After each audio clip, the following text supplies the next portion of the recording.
Raise your voices, raise your glass high. Welcome to the Drink O'Clock Podcast. Let's dive.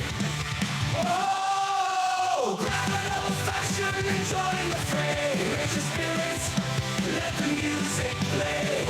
From the corner pub to the dance hall floor. Drink O'Clock Podcast, we're ready for more.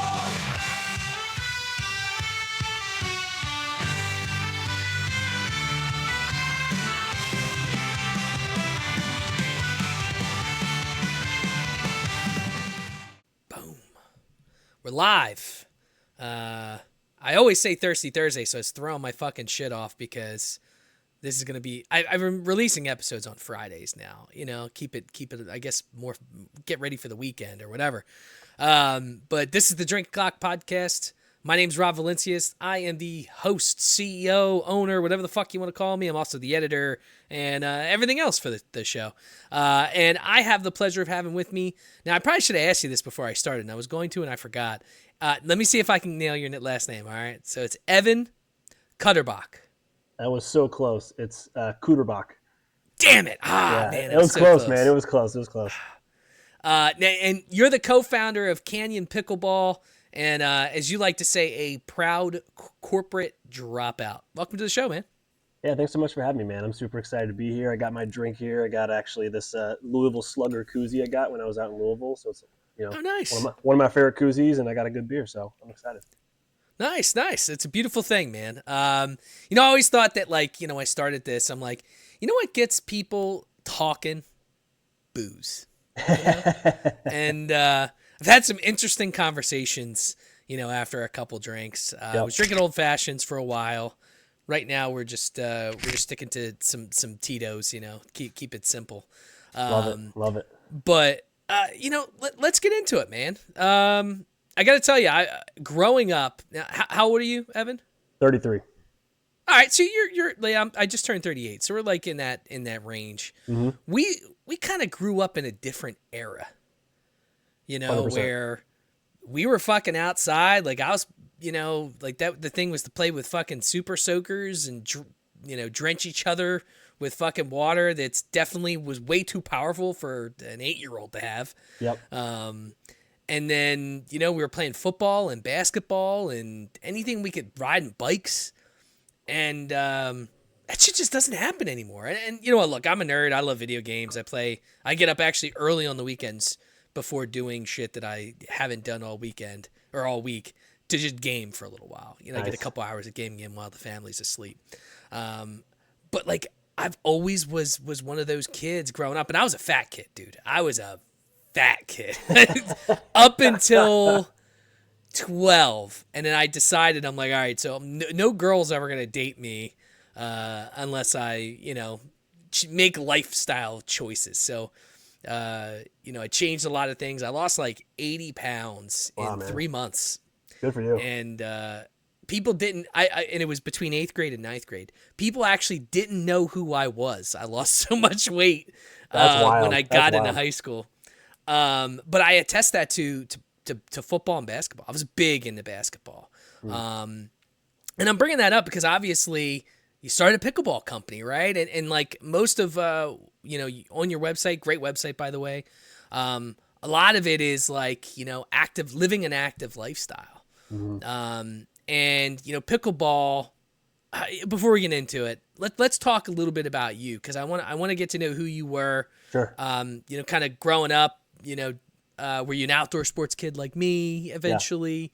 Yeah. And what got you to the point right where you were at the corporate lifestyle? Yeah. So, honestly, and like you said, you're 38, you said, right? I think our generation really kind of has been really like the last generation to, I was literally just on a podcast the other day and we were talking about this, and my mom and dad would be like, go in the garage to me and my brother and say, find what's in there and go and go play, right? And we'd be out there for 10 hours. I mean, it wasn't a joke to say that we would literally be in our driveway for 10 hours making up games, making up things to do, and that's just not really the way anymore. I mean, yes, I played video games a little bit like yourself growing up and stuff, but I mean, we were always outside doing things. So For me, I grew up playing sports, similar to you. I was, I actually kind of had the opposite problem. I was always like really thin. I was a really thin kid.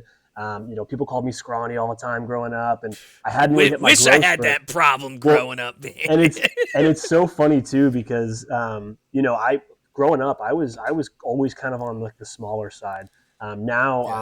I'm 6'3", about 210. Like I'm a bigger guy now, but I mean I was probably 5'6", 5'7" up until like my junior year of high school. So growing up, I really didn't have the same sports. Like I wasn't chosen to be in the same sports that I wish I could have been. Right, like I wanted to get into Yeah. basketball, I wanted to get into football. But it wasn't until my junior year when the football coach was like, wow, this kid who's 6'3" should be catching balls for me. And so I started playing football a little bit. But I was a baseball player my whole life. So started playing Okay. baseball at a very early age. I was a lefty pitcher. So I kind of committed to that. Got into, kind of was always naturally athletic. So I played a little bit of everything. And I think, honestly, like a lot of that has to do with me and my brother just playing sports. Like we had a hoop outside. We were pitching. We were, throwing the football. We were, hitting, you just grabbed the ball and grabbed a racket and started hitting shit around. And, and, eventually you had a game. Yeah. So I always kind of had that athletic, prowess, I guess. But, when I got into college and then, when I graduated college, I was always doing intramurals, always kind of still doing stuff. But what I really noticed, especially, I mean, like, it may be similar to you, but like once I got into, I graduated college, did the normal, get a job, 8 to 5, like that's kind of the thing you're told to do. And it's the only thing I really knew. So once you get in that rhythm, it's so tough to just like actually get out there and do things, right? I mean, I did some Yeah. flag football leagues, I did some softball, I did that kind of stuff, and it was a blast. But at the end of the day, like, you're tired and it's just hard to actually like get out there to do something to keep your body moving. So, yeah, I mean, it was, for 10 years I was in the corporate world, and, it's like you had like your intramurals to look forward to on a Wednesday night. You go drink with your buddies and, go hit the softball around. But, aside from that, I mean, it was always tough once you left college to try to, keep your body moving. So, Yeah. I mean, look, I work in an office now, and I started there in 2015. And when I started, I was 160. mm, I am now, and I lost 15 pounds because I cut back on drinking. yeah, But I'm 225 right now. But nice. I averaged like 8 pounds a year Yeah, working in an office because like right now, like we get, I work in insurance, people send fucking, donuts, and 100%. then they'll buy us lunch, and then, we have reps that'll come in and they'll take us out to dinner, and then, we travel, and when you travel, you eat like shit. And like, it's just like, you don't think about it, right? So like, Right. 160 to 168, you're like, it's 8 pounds, right?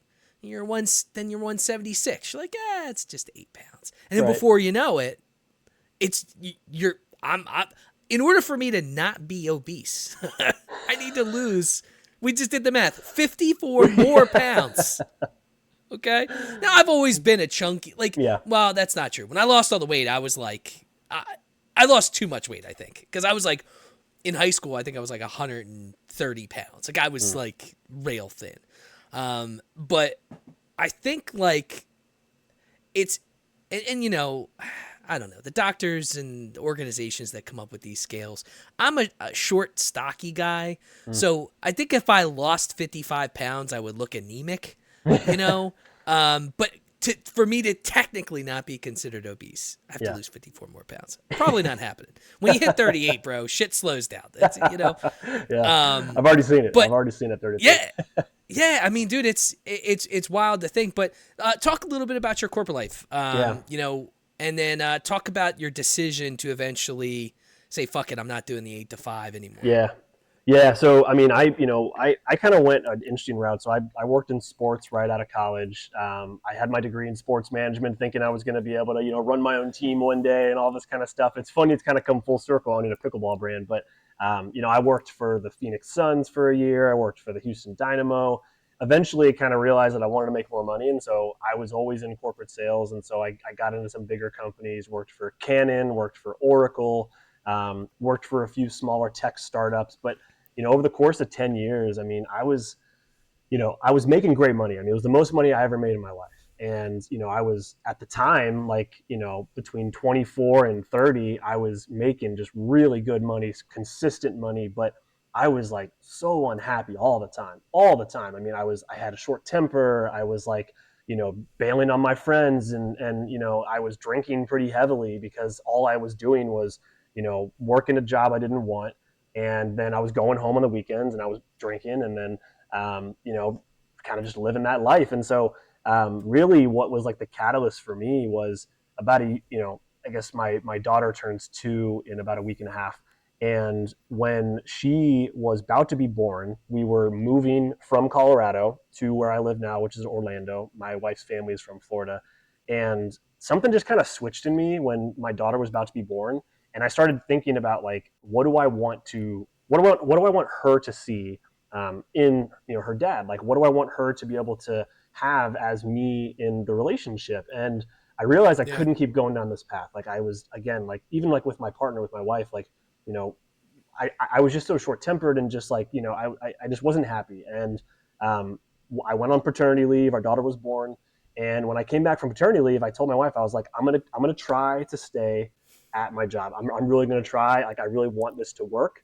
I made it 3 weeks, man. I made it 3 weeks. And when I came back from paternity leave, I told my boss, I said, look, like, I just can't keep doing this. Like, I need to make a change. And I left, really not with a ton of plan. I'll get into kind of what I did, but, I basically was like, I got to kind of cut ties with this mindset because I knew that if I kind of just like half in, half out, I wasn't going to fully commit to actually figuring something out. And honestly, what I was doing right after I left the corporate world is obviously very different than what I'm doing now. But yeah, I would say my daughter was really kind of the catalyst to starting that.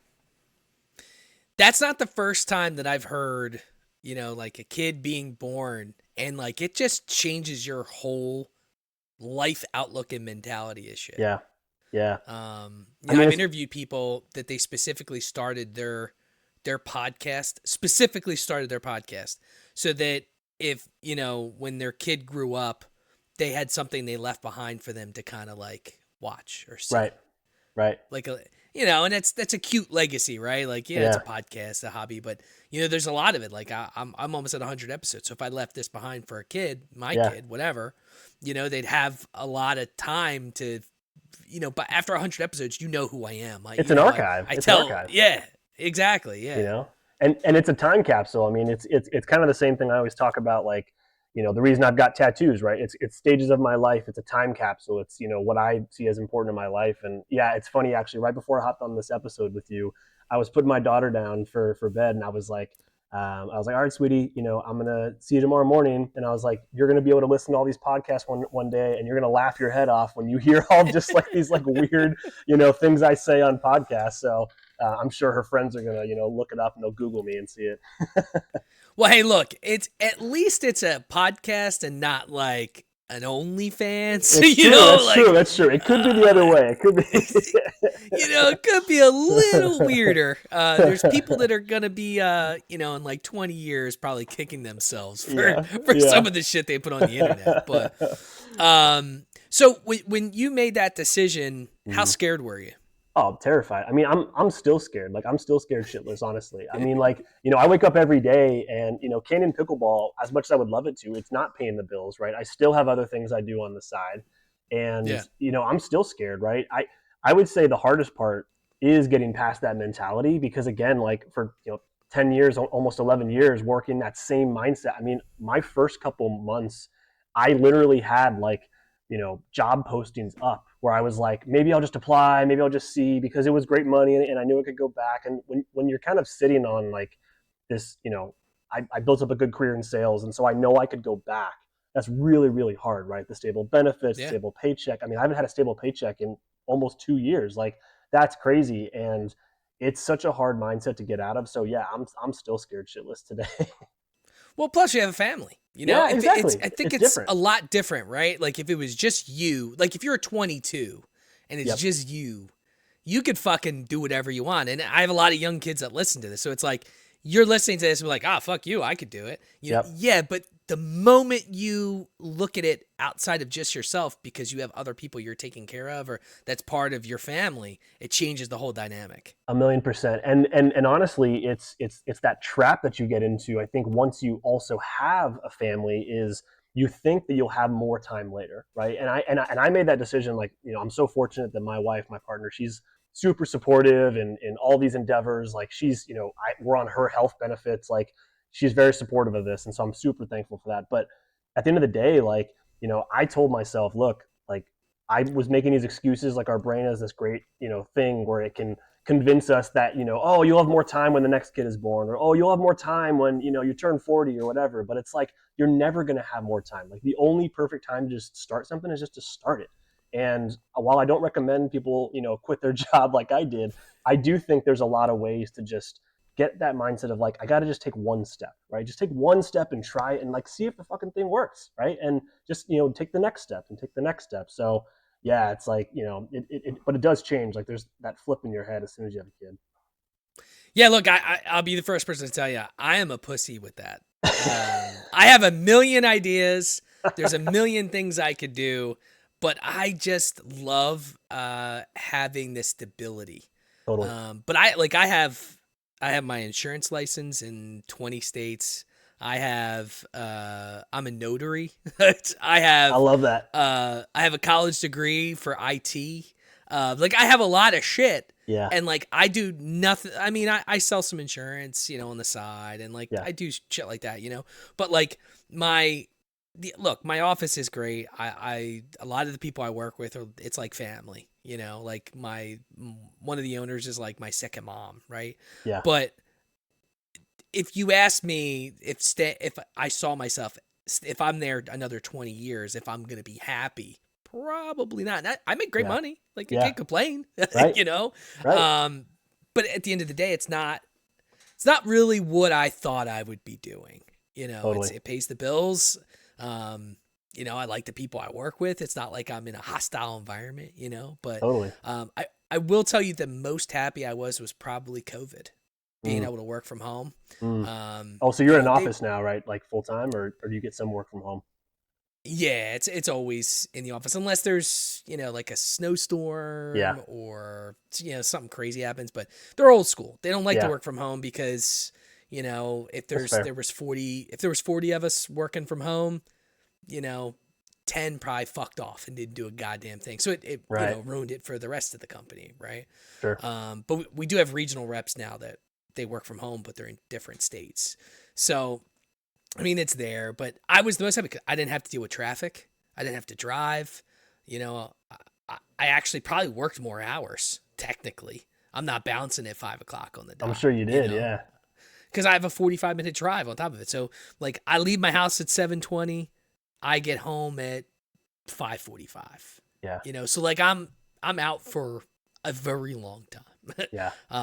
But during COVID, I got to hang out with the wifey a lot more.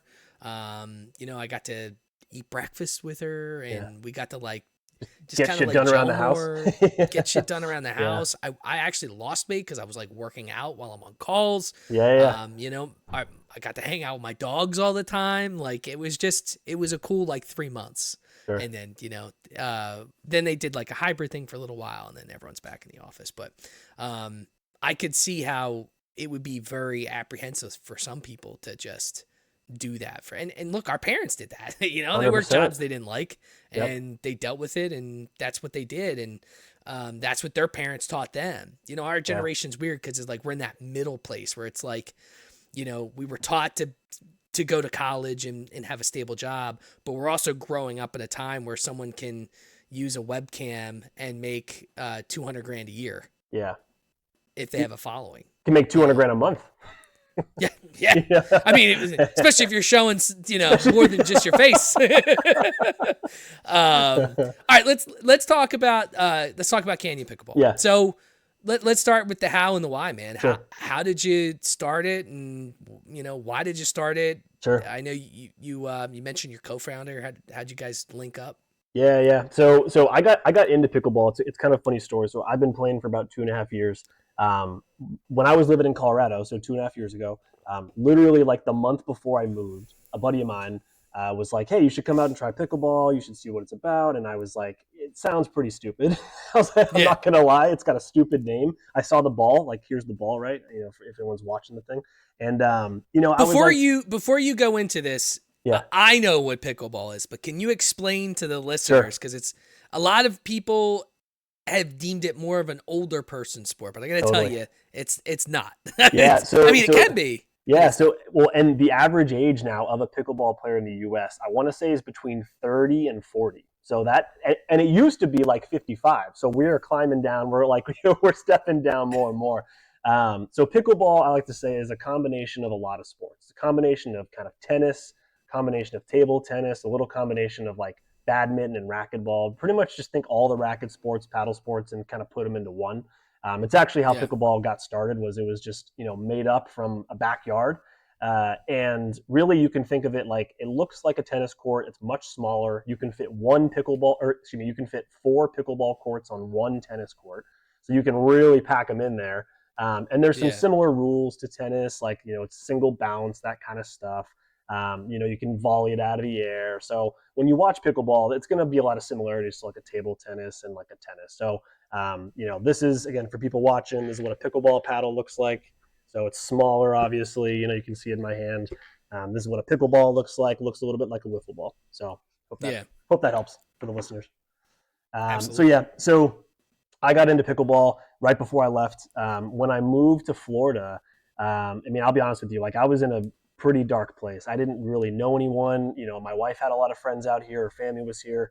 I'd never lived in Florida. I mean, I've lived in a lot of places, but I didn't have any connections in Florida besides from my wife. And so I was pretty terrified. I was like, I got this new kid, I got my wife, and that's it.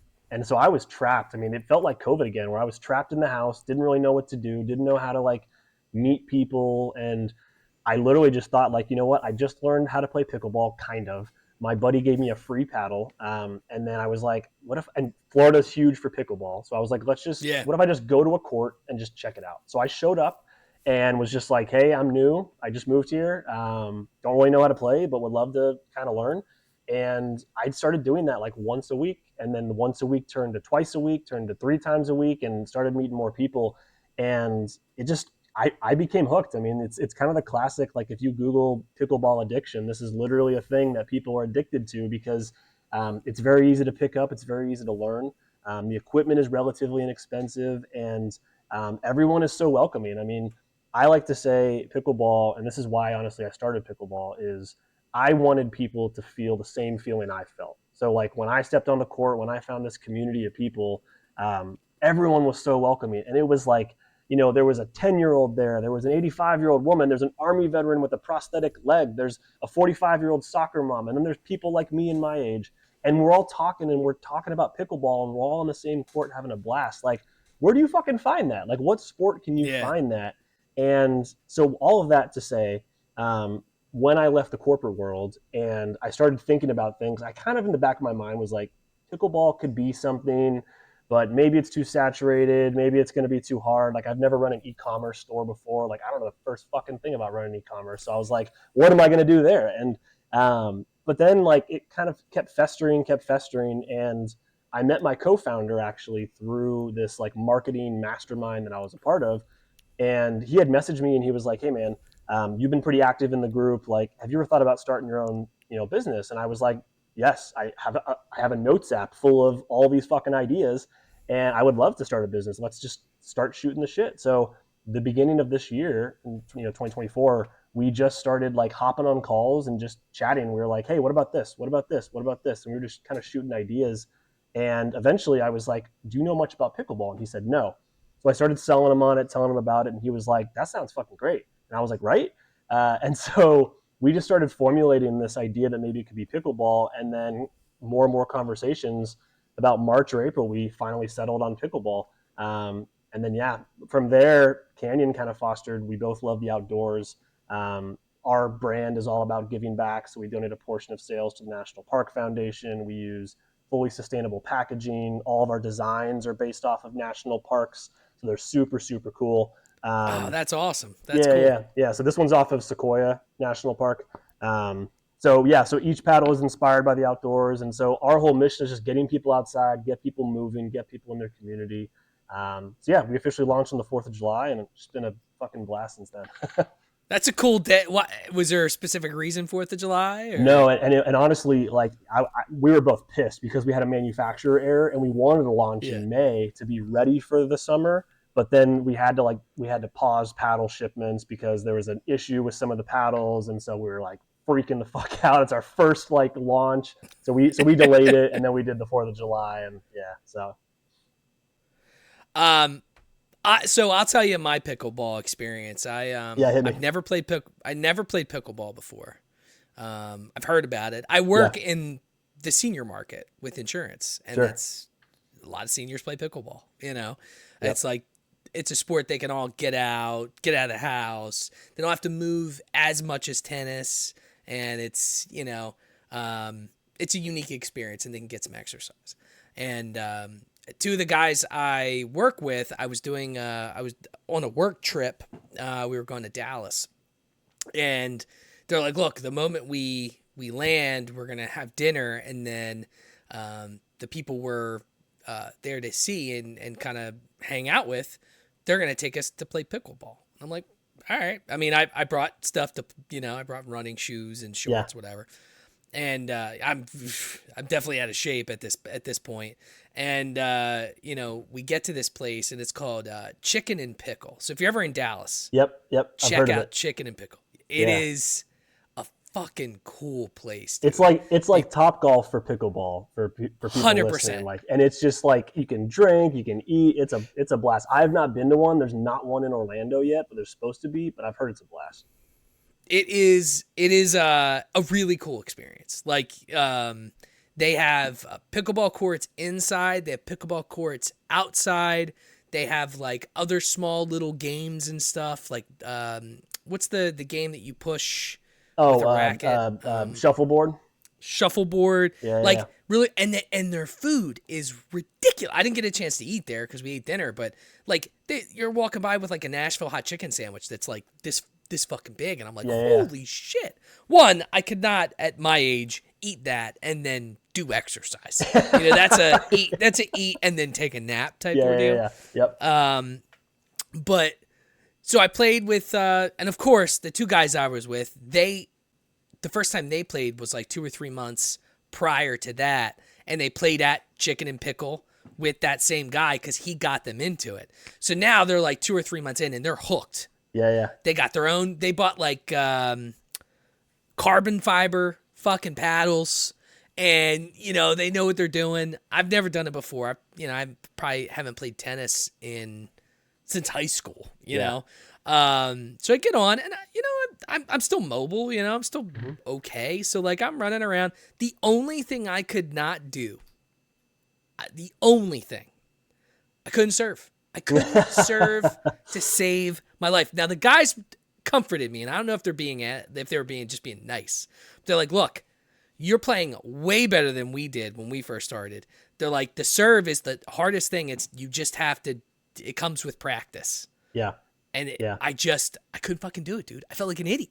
I could not serve. Every time it came back to you, you're like, well, I'm going to hit it into the fucking net again. Yeah. I wasn't even getting to the net. I was just going fucking, I could not hit it in the zone. Do you have any tips on that? Because that would probably help me. It's funny. Of all the things that I struggled with when I first played, the serve was for some reason the thing I picked up the fastest. I don't know why, but what I will say is focus on like hitting the ball. Don't focus on like looking, right? Like a lot of people are like looking where they're hitting and then they hit it and they like screw up the hit. I would also say point your toe in the direction of where you're going to serve, and like you can kind of pretty much aim, like especially if it's got to go underhand. So if you're aiming, it's similar to bowling, right? Like when you like let go, if you let go and it's straight, like your thumb or whatever, right? That whole rule, whatever. Similar thing in pickleball. So like, just you just got to practice, honestly. It's I haven't played since. It was a couple months ago, but I'm also in Philly, so like I it's not like I'd have to probably do some searching to find Yeah. pickleball here. Yeah. And especially it's cold as shit now. So, but like they're down, they live in Miami, Yeah. so they're like prime time, like This is the time old to play people, pickleball, is right now in Florida. Like we are approaching, like this is when all the tournaments happen. This is when like, all the snowbirds from Philly and New York are coming down to Florida, right? This is prime time pickleball season. Yeah. That's what they were telling me. So, I'm mad that I'm getting it. I didn't get a chance to play more yet. I think eventually I'll try, but I gotta lose some more weight first. I'm it's definitely one of those things where we need to continue on with that. So talk to me a little bit about how'd you come up with the concept? Like did you have some other concepts that you thought you were gonna go with, and then you ended up going with Canyon? Like where did the idea come up with? Come out from you guys. Yeah, so the way that pickleball has kind of historically been is there's been like really cheap paddles, right? You buy them from Amazon, you buy them from Target, Walmart, whatever. And then there's like pro level paddles, and kind of similar to like, I don't know if you play golf or whatever, but kind of similar to golf and some other sports. I've avoided it. Because well, I know I would end up spending a lot of so money. much money. And a lot of times what you'll see in pickleball, similar to honestly a lot of sports, is like people spend money thinking that that's going to like solve all their problems, right? I've played against people in golf that have a $2,000 driver and they're still shanking it into the woods, right? And it's the same thing in pickleball. So what we saw was in the pickleball market, there wasn't really like a quality paddle that was better than an Amazon Target paddle that's going to be plasticky and break immediately. And it's not going to be this like $100 plus, pro level paddle, which to be frank, like unless you're playing a lot of tournaments, you don't really need. And even then, you really don't need to be spending over like 120, 130 for a paddle. And so we didn't see that there was many of those out there. And the ones that were there, we didn't like the designs. We didn't like kind of their whole aesthetic. And so we were like, okay, let's build something better. And then let's also build this community around people that are, the reason we love pickleball is being outside. So, it connected our love, like being, from Colorado, me, and then my co-founder's up in Queens, but he loves going out to upstate New York and stuff. And so being in the outdoors was like the big driver of even getting into pickleball. So we were like, what if we can connect the two?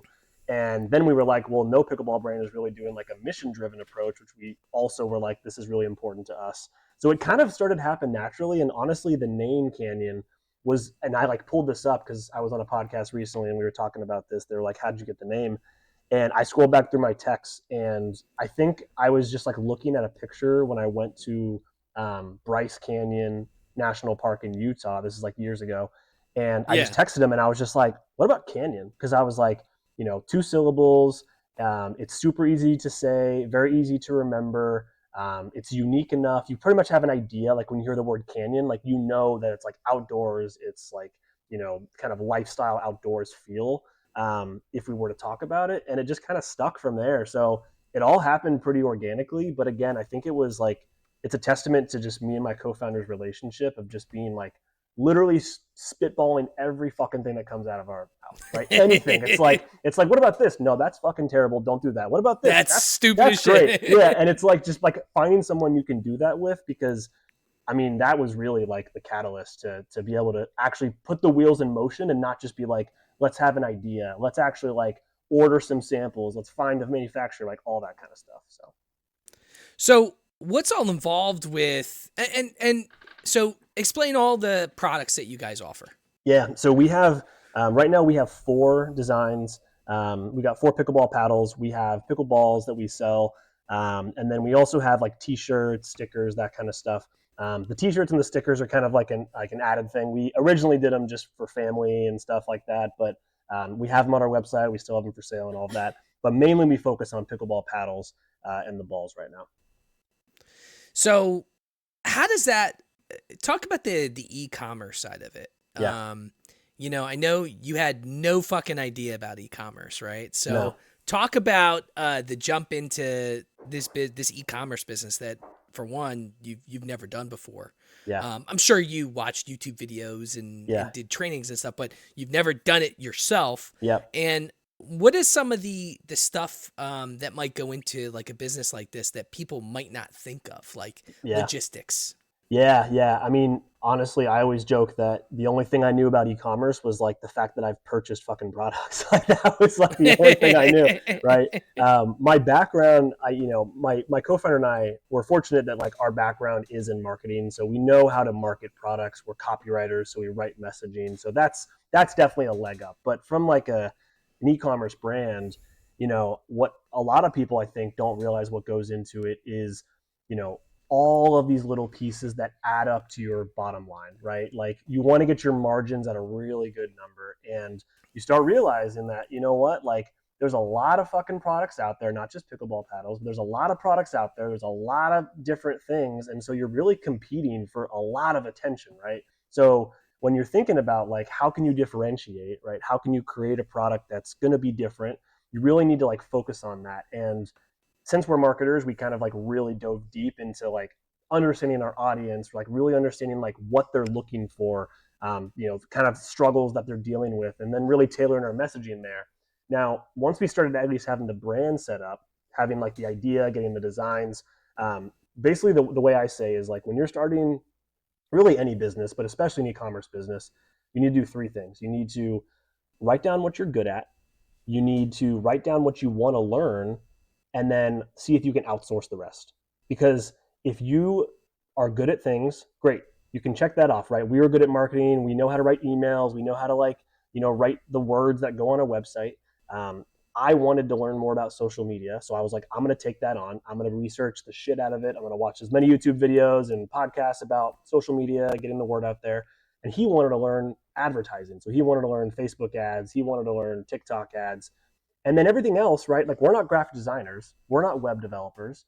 I didn't want to learn that. I didn't want to learn how to be a graphic designer. So we went on Fiverr. We went on Upwork to find those things. So that's what I always tell Oh, I people. love Fiverr, man. Oh, I I love love it. Fiverr. I love it. I've met, So I mean, it's where this logo came from. our our current graphic designer we found on Upwork, and it's like, one of those things where, again, if you don't want to learn it and you're not already good at it, then you're going to hate it, and you're probably going to stop your idea because you're going to be like, damn, I cannot figure this shit out. And little did you know, you Yeah. could have gone on Upwork and you could have hired someone who's could get this done in, like 3 hours, right? Like, so I would say that's one of the biggest things that I think I see people struggle with that have tried to start a business, and especially in e-commerce, because at the end of the day, like as an e-commerce owner, I mean, we're growing and we're getting good sales, but I'm still shipping these things out of my garage. I can handle the volume for now, but we're going to be at a place very soon where I can't handle that. So I'm having to find Yeah. third-party providers. I'm having to deal with our manufacturing facility that's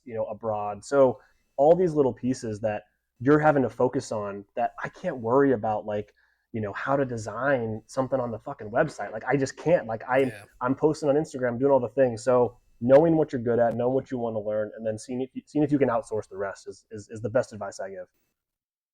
Yeah, and it's tough. I think, and I'm sure you can attest to this, but it's got to be tough to outsource some stuff because it's your baby, Totally. right? Like this is Totally. like it'd be like outsourcing your daughter, right? For something, right? For sure. It's like something that you created that you have, like, it's weird. It's like I had someone helping me with my videos and posting my videos and doing social media cuts for TikTok and stuff for a little while. And cool dude, great dude, but his vision and my vision didn't match. So, he would do a video and I would look at like the logistics in terms of like who's watching it, and it'd be like 15 people saw the video. And then some videos would have 200 people, but it wasn't like what I wanted out of the episode on social media. So like for me, it was like I didn't want to take the time to kind of explain what I was looking for, because I think he's good at it. It's just our stuff didn't align, right? Sure. So, it's got to be a lot of that where it's like, all right, well, what am I willing to outsource? Yeah. That maybe it's not exactly my vision, but it's close enough where it's not going to bother me at the end of the day. Totally.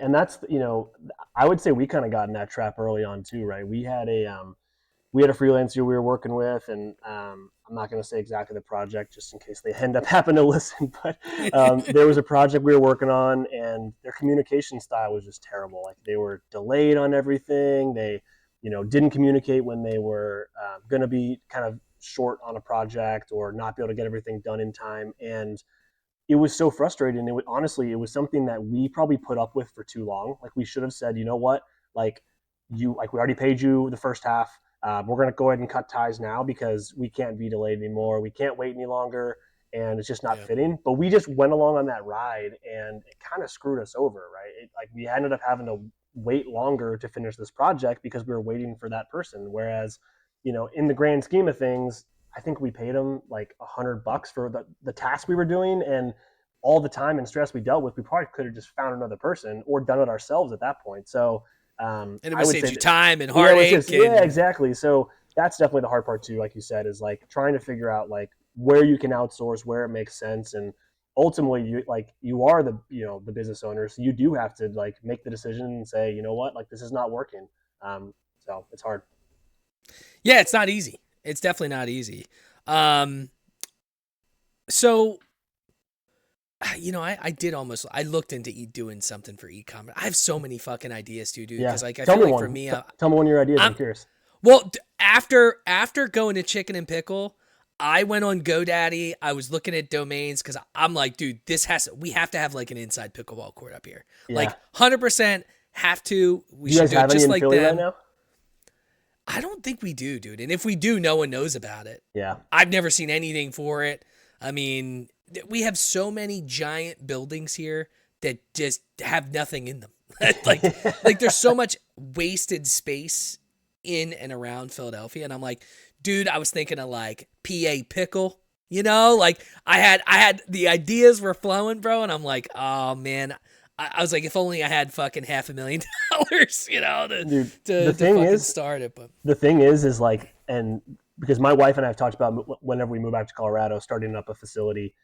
There's a few facilities in Orlando, and what I'll tell you, the indoor facilities that do the best, if they're not going to be like a franchise model like a Chicken and Pickle, the ones that I see do the best in pickleball are where you have like a warehouse space, you've got like 2 courts, and you rent them out for like private parties, corporate events, those type of gatherings, because then you can charge more and they get the private facility to themselves. And then there you can sell alcohol, you can sell snacks, you can sell gear, merch, whatever you want to do. Those ones I've seen, we've got some here in Orlando, and they're booked out months in advance, and it's like $300 an hour. And it's literally booked out months in advance. So I know there's still so much business there. And especially right now, Pennsylvania is not on the list of like top pickleball cities. And that's a good thing, because right now Pennsylvania is growing, right? All these states are still growing the popularity of pickleball. Like it's still growing in New York. And New York's kind of like, similar to COVID. It was like kind of the test baby for COVID. It's the same thing, right? Once it gets big in New York, it starts to get big everywhere else. And so I see like Philly and Pittsburgh and all those cities up there starting to really blow up. Well, dude, and I look at it like this. It would be great, because if you have you could do it like Chicken and Pickle, right? Yeah. Have an outdoor and indoor. Yeah, area. Totally. Obviously, now people really aren't going to play outdoors. Right. But if you have a decent enough space and having those indoor area, I'd imagine it'd be pretty packed. Now, I'm sure logistically speaking, there's things that probably are astronomical, right? I'm sure you have to have very, very good insurance. I'm sure you do, yeah. You're the insurance guy, so I'm sure you know. yeah, you got to have probably very good insurance for any accidents and things like that. But, we signed a couple things before we could even start playing, right. Right. But, yeah, as soon as I left there, dude, I'm like, oh, man, if only I knew, like, a semi-rich guy that just had some money to blow. I'm like, this would it would definitely make money. 100%. It definitely would. 100% would. Yeah, it would. But I that shit flows all the time, man. Yeah. And I thought a lot before I did this podcast. I knew the name right away. Yeah. I knew the name instantly, because I've always been the guy that's just like, I'm the drinker, of the friend group. But like, I almost never drink to get drunk, ever. Yeah. Like, I just like to have a drink or two and chill. Same. And I don't like to lose the faculties, you know. Plus, I mean, probably similar to you. Like, I want to wake up the next day and like still be able to do my day. So, I know Yeah. kind of the limit that I don't need or that I can Yeah. do that I can still wake up the next day and be all right. I have a line that I don't tend to cross. Now I'm Yeah. sure like, Thanksgiving, Yep. I'm sure I'll cross that line Yep. probably. The wifey's birthday is coming up. I'm sure I'll cross that line because we like to go out to a Yeah. nice dinner or whatever. But I tend to try to not pass that, Yeah. like almost ever. And now that we haven't been drinking as much, now I get drunk faster. Yeah. Like it's definitely way faster. You have like 2 drinks and you're like, oh, this is great, Yeah. But that's the beauty of drinking is, you could do it as long as you're not, I put it this way. My uncle and his wife were raging alcoholics. He's been clean now for like, I think 3 years, but they would get up and put booze right in their coffee. Like that was the first thing they did. And I'm like, all right, I know that if I'm putting booze in my coffee the moment I wake up, I have a problem. Yeah. If you're talking like a wedding weekend or something, okay, Yeah. But if that's how you start your day, I couldn't imagine doing that. No. Yeah. It would Same. throw me the fuck off, man. Same. I need to like when you're drinking, your thoughts get all fucking wiry and Yeah, I can barely combine coffee and orange juice in the morning. Like I got to have my coffee and then maybe have orange juice 2 hours later because my brain is just, got to have one before the other. Yeah. And the caffeine has to be first. You got to get the caffeine in, get the blood flowing, I gave up energy drinks, but for a while that was my thing. I can't do coffee, bro. I can't do it. Yeah. Have you tried tea and stuff? Have you tried like tea? Like cold brew, or not like cold brew, but like iced tea and like, black tea and stuff? I have a caffeine addiction. Yeah. I've quelled it quite a lot recently, but when I was younger, I drank 2 energy drinks a day. I did it for like 20 years almost. Then a couple years ago, I'm like, all right, I should get healthy. So then I bought an espresso machine, tried to do that. I still make the wife coffee every morning. She likes it. I can't do it. It's just not my thing. Like when I think of energy in a drink, I think of cold. Yeah. It's just ingrained in me. I don't think of a warm coffee. Now, I might enjoy it now since it's cold outside and be a little different. It's just coffee's just not my thing. And I work in an office, man. I've tried it 3 different times of saying, I'm going to drink coffee for a month and see what happens. Yeah. I can't do it. Yeah, that's fair. That's fair. I think it's an acquired taste. It's like beer. Some people just don't drink beer because they don't like it. And, that's true. Anyone that tries their first beer is like, what the fuck is this? Why is everyone, you're a kid. You're like, why the fuck does my dad drink this? Yep. And then, you get used to it. Yeah. And now I'm drinking deliciousness. Yeah, and now I'm drinking like non-alcoholic beers just because I love the taste and I don't want the calories. So I'm like, you know what? I'll just drink the NA. Yeah, fuck it. So what are some things that you learned throughout this process of leaving the 8 to 5, doing the e-commerce, that you think you could kind of bestow on some people? Yeah, I mean, I would say like one of the biggest things is nobody knows what they're fucking doing. Nobody knows. Like I post a lot. Like for anyone listening, you can follow my LinkedIn. That's where I'm always posting stuff. And I in no way am like encouraging people to leave their 8 to 5. This is what works for me. This is my path. It's great. But what I've learned is that no one knows what they're doing, right? Not the top CEO, not the lowly intern, right? Like everyone is trying to figure things out, and we're all trying to just figure it out, right? And so when I've chatted with people, I mean, especially like when like you hear from people that it looks like they're running like successful brands. I've spoken to a lot of brand owners, not just in pickleball, and they say the same thing. They're like, "Oh man, like I have no idea what I'm doing. I'm just, I'm literally faking it till I make it." Like, "Oh yeah, no, I mean, I just threw that up there. I had no idea what I was doing with that." And the amount of times I hear that, it starts to like you start to get more comfortable and realize that like at the end of the day, like, do I want this to succeed? Yes. Do I think it's going to succeed? Yes. But if it fails, like it fails. Like it's been a blast and I'm doing what I love and it's fucking fun. And I'm trying something new. So I would say that's like one of the biggest things I've learned is no one knows what they're doing. And then the second thing I would say is like, just to roll with the punches. Like, and I think that's the same thing with like, even like when I was in my corporate role, like shit hits the fan, things are going to happen. It's the same thing. Like when I tell like new parents, I'm like, I don't have any advice for you because I'm just rolling with the punches too. Right. Like, Yeah. things just happen, right? Like, my daughter pooped on the floor the other day and it just happened, right? So you gotta, You're like, ah, Jesus Christ. you gotta roll with the punches. She saw her dog poop outside and she was like, I should be pooping outside. So that's what she did. And that's hilarious, by the way. Absolutely hilarious. She's like, to be a kid again. Oh man, it's great. It's great. I'm only pooping outside when I'm camping, so she's just pooping in downtown Orlando. That's hilarious. But well, at least you're not in San Fran. There's a lot of people pooping outside. That's true. There. Yeah, that's true. That's true. But so I think that's one of the biggest things is like you just got to roll with it because things are going to break, things are going to get screwed up, and it just is what it is. You just got to adjust. That's part of being an entrepreneur too. Yeah. I think that's good advice, and I think what differentiates entrepreneurs just in general, right, is, well, how many of those hits can you take before you give up? Because, like with these podcasts where I've been told many times, like 10 episodes, like 99% of podcasts fail before 10 episodes.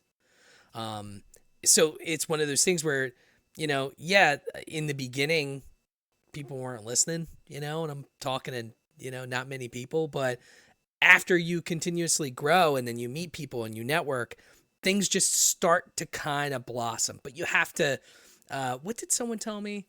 I want to say, was it someone I interviewed last week?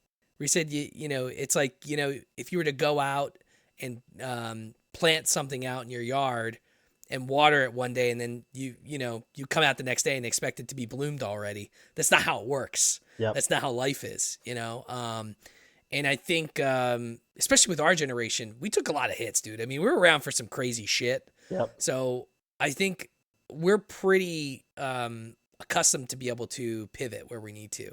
And totally. I think that worries me for future generations because you could see it now. It's, a lot of these kids are taking a punch, but they don't know how to take the punch. So there's no pivot. It's like, it's the world, it's this, it's that. And hopefully we'll have more parents like you who can teach their kids, hey, look, it's okay. It's okay to fall. It's okay to shit outside. Just don't do that. Don't do that out, normally. But, you learn a lesson and then you kind of build on it. Totally. And look, this isn't paying any bills. I'm not making any money off of this right now, but I'm going to continue to do it, continue to grow it. And if it turns out to be something, great. If not, it's just another reason to drink on a Thursday. Totally. And like to your point too, right? I think like the networking and all of that, but like it's also like when you're doing this, like when you're doing something that you're enjoying or you're trying something out, like you quickly realize that there are so many more people that have ideas that, are doing cool creative things on the side or whatever. And I mean, the amount of messages that I've gotten since I left the corporate world who like did not like or comment on any of my posts because they feel like their employer might see that they're liking this post where I'm talking about my life after a 9-to-5. And again, I'm not promoting that in that way, but they'll message me and say, man, like, I love what you're doing. I've been like cheering you on from the sidelines. This has been awesome. Like, I'm excited to see your journey. And then I'm like, oh, that, thanks so much. Like, are you working on anything on the side? And most people are like, they have these ideas, they're trying things out. And I think that's what's been awesome is like, I really think there's more of us than there are of like the people that are just in a corporate job. There's more people doing more side projects or have ideas for side projects and things. It's just about knowing how to get it off the ground, right? I mean, like, you talk about all your ideas, but like, I mean, you're sitting here doing one of your ideas, right? Like this was an idea. So like, that's fucking cool, right? And that's awesome. So I mean, I just love connecting with people who are trying new things. Yeah, I mean, look, dude, it's admirable. Like, I admire what you did because if I could do it, I would. And who knows? Maybe someday I will. But it's right now it's paying the bills. Sure, 100%. Give us some do's and don'ts that you learned in terms of creating a brand from scratch. Yeah. There's a lot to that. I know. When I was creating this, I had to do a ton of fucking running around to figure out what the hell I was doing. Yep. Talk a little bit about that. Yeah, you want do's or don'ts first? Whatever you're comfortable with. All right, let's go don'ts because they're top. I was going to say don'ts. You always go with the bad stuff first. Because the don'ts, are already making me angry. You're already triggering something, some past PTSD. I would say one of the biggest don'ts is do not stress so much about little things within your brand, right? Like at the end of the day, like I started a copywriting agency and my website was shit. It was absolute shit, but it got the point across and people believed me and I had great testimonials, all this kind of stuff. Same thing with Canyon. The amount of times that me and my co-founder sat on our website for like 3 hours and tried to tweak this picture, change the shade, change this, that. And I was like, do you know how many times, like if Rob is seeing this site, he's not going to go on and be like, you know what, they should have gone one little shade of saturation down, right? Like they wouldn't have done that. But we were so invested because it was, and it is our baby. So I would say like, don't stress so much about that stuff. Like you need to, especially when you're starting your own brand, like you need to look legit enough and you need to be able to be credible on that kind of side, but do not stress so much where it's like taking you away from like money making activities, right? Things where you can actually generate revenue. Another don't I would say is don't deal with incompetency, because at the end of the day, like, and this kind of goes back to the freelancer side. When you're hiring freelancers, you're working with other people. I cannot wake up and not think about making money, unfortunately, right? I don't have a steady paycheck. So this is my job. I need to be making money for my family. I've got a kid. So, there's no like delay in things, right? There's no like, oh, you know what? Like, they didn't respond for this amount of time when they said they were going to. Like, you want to be nice, you want to be, thoughtful, but at the end of the day, like you do need to look out for yourself because no one else is looking out for you, right? It's just you.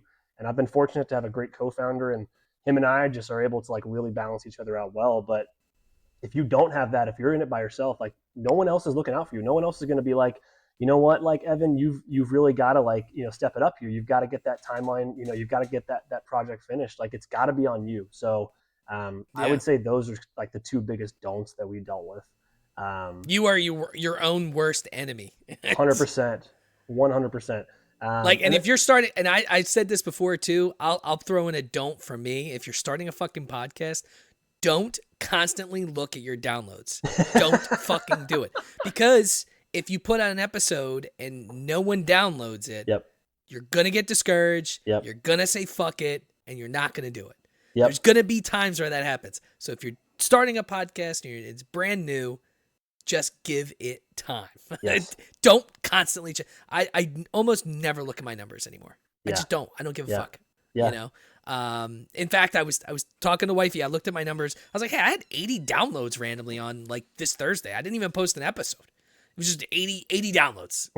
Like, a bunch of people found it and listened. And that's what's going to happen. So sorry, but I had to add that in there because that was one of the things I did in the beginning. I constantly just obsessed over the numbers, and it's not always about this. Totally. And honestly, I mean, it was the same thing for us. I mean, we would, for those of your listeners who don't have e-commerce or maybe have done e-commerce, if you're on Shopify, right, ours is on Shopify, you can literally I can see where every visitor on our site is located. It'll say like, 20 visitors on our site. I can go on the map, I can scroll in, I can see like, we got Rob here outside of Philly looking at our website right now. We would literally, like, when we first started, we were like, where's this person at? Oh man, they're here. Okay, we should be like doing this. We should be targeting them here. We should, we started going on this whole path, and that we should geofence everywhere around their zip code. You know what? Yeah, exactly. Maybe he's in a spot that's going to have 20 new pickleball players. We need to. So it was like this whole idea again of looking at our numbers so obsessively. And again, I think when you're a business owner like yourself, right, it's like, you do it because it's your baby, and sometimes you're gonna have to learn the hard way to kind of just let those go a little bit. Yeah, 100%.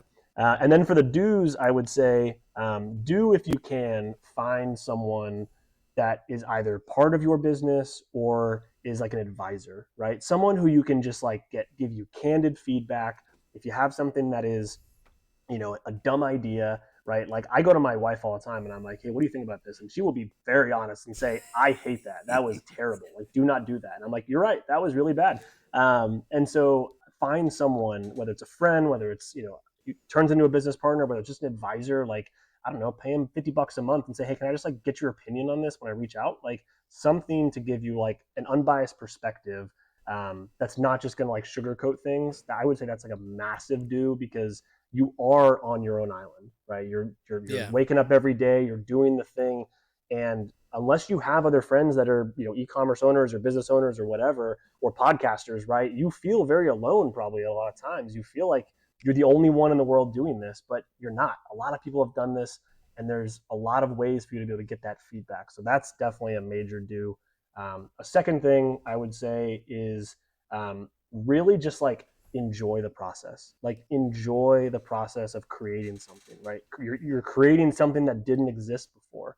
Whether it's a physical product, whether it's a service, whether it's a podcast, whatever it is, music, like you're creating something, and that's fucking cool. Like that's super cool. And it's very, very hard to like enjoy those moments when you are, struggling, you're trying to pay the bills, whatever it is, but like try to take those moments of like, this is fucking cool. Like when I like look at my paddles, it's different for physical product, but like I see this, I'm like, I created this, like I made this thing happen, and it's in people's hands across the country. Like that's so fucking cool. Like you're in That people's is ears, cool, man. like you're in people's ears across the country. Like that's fucking cool. So try to enjoy those moments because it's hard as shit, and it's you're gonna feel beat down probably more times than not, but the great moments are the best.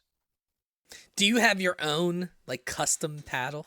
So we are creating, actually, it's funny you bring that up. So we are, and mainly because we've had a lot of feedback from people who want they want a longer handle. Our handle's a little shorter for like my hands. Like I had a paddle that was a little longer. So my co-founder and I are going to make some custom paddles for ourselves, just to kind of like mess around. And we've got a great manufacturer that we can do that. So yeah, we're gonna create more of a custom one, and I want to make a custom one for kids too. That's like miniature for like babies, because like my toddler, she's got a little one from some other brand, and I want to make some small little Canyon ones that we can sell and maybe stocking stuffers for someone. So that is pretty cool. Yeah. Which leads me into my last question for you before we get out of here. Yeah. What's the future look like, man? Talk to me about where you see Canyon Pickleball, just pickleball in general, if you want, in the next 5 years, 3 to 5 years. Yeah. So honestly, like we kind of see Canyon evolving into more than just pickleball. Like I see Canyon, and my co-founder and I see Canyon as like evolving into more of like an outdoors lifestyle brand. That's really about giving back, getting people outside, getting people moving. There's a brand out there called Prana, who I've always liked. They actually started as like a hiking,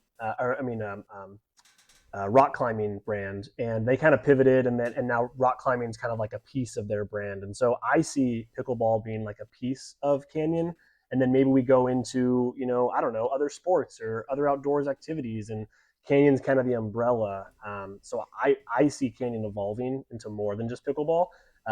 What I see pickleball going, I mean, there's talk that it's going to be in the 2032 Olympics. It's not going to be in the 2028, which really sucks. But it's going to be hopefully in 2032 Olympics. It's gaining a lot of popularity abroad right now. So I think we're only at the very bottom of that hill, and we're climbing up.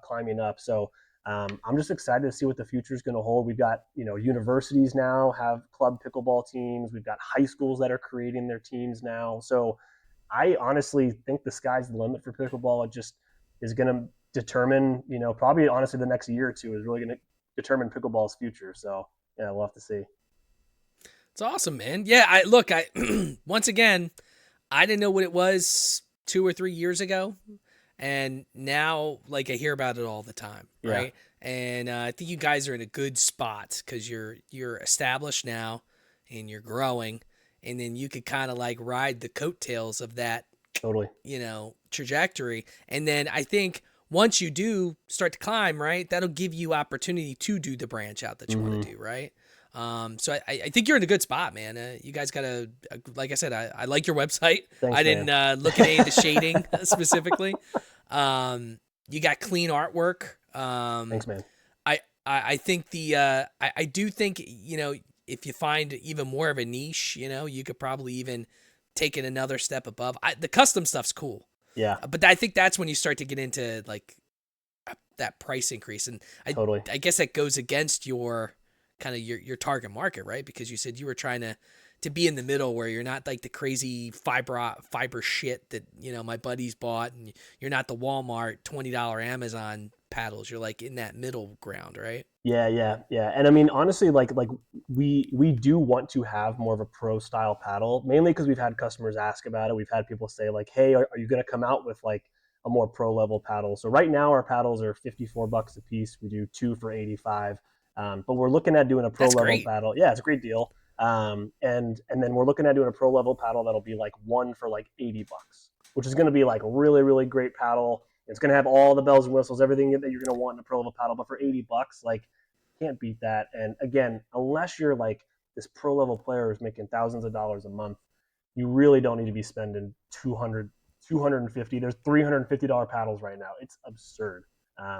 Shout out to my boys, JC and Andy out of Miami. If you end up listening to this, you guys are cucks for spending $200 on your stupid five, whatever the fucking paddles were that you whooped my ass with. Space made titanium. Yeah, motherfuckers are telling me all this shit. And I'm like, you know what? I don't get. Let's just play. Yeah. They remind me of the guys that like would come to. You go bowling and they bring their own fucking bowling balls and shit. And they've got the whole thing on their hand, and it's like, oh man, I actually never play. I never play. I don't know anything at all. And I'll leave this too, and you can, I'm sure, agree with me in terms of like when you're creating the brand. The one thing I wanted to mention is do be consistent. Yes. Right. I think that's important. I'm getting better at it. But my consistency, especially when I first started, I was all over the fucking place. I'm releasing episodes. I was doing 4-hour-long episodes. I was releasing on Tuesday and then Wednesday, like, you have to come up with a plan and just be consistent. Yes. Are you always going to be able to do exactly what you want? No. But if you're consistent, that grows. People like consistency. Totally. You releasing an episode or you having a launch of your products every quarter or whatever, right? It's like you have to just stay consistent. We're humans. Humans feel comfortable with consistent. Yep. We like patterns, right? Yeah. Not like, working at 8 to 5 though. We don't want to do that. We need to break out of the mold there. But look, Evan, it was a pleasure having you on, brother. Rob, this has been great, man. Hopefully I'll see your shit blow up. You gotta let me know where I can get a t-shirt. So tell everybody where they could find your stuff. And if you got anything coming up, shortly. Yeah. So you can find us at canyonpickleball.com. Super easy. At Canyon Pickleball for Instagram, TikTok. We're always posting there. We're a small business and, we're excited to see the growth. So if you haven't tried pickleball yet, give it a try. You can check us out. We'd love to have you. We just came out with, this was our newest design. We literally just came out with this green one. I guess it was about 2 weeks ago, maybe a week and a half ago. And in the new year, like I said, we got a lot of cool stuff coming out, pro level paddle, probably some stuff for the kids.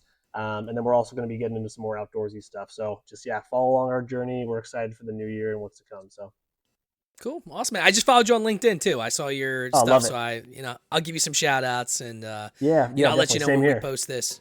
So, obviously this is Drink Clock Podcast. You can find this anywhere you listen to podcasts, and then social media, it's all Drink Clock Pod for the most part, everywhere.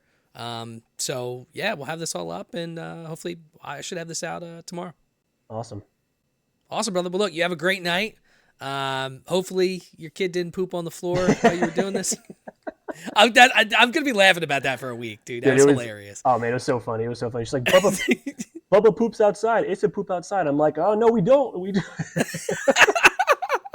At least it was your house and not like at a family gathering, because it would have been way funnier. Yeah, we're at like Olive Garden and it's. Yeah. She's like, oh, well, sorry, Dad. But look, man, it was a pleasure having you on, and let's do this again when you guys are, in the Fortune 500. Definitely, man. Yeah, would love it. Thanks so much, Rob. All right, brother. Have a great night. See you, man.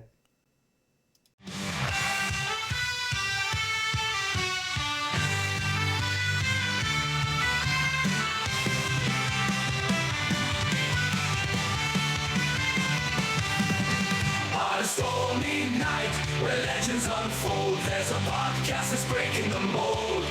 Raise your voices, raise your glass high. Welcome to the Drink O'Clock Podcast. Let's dive.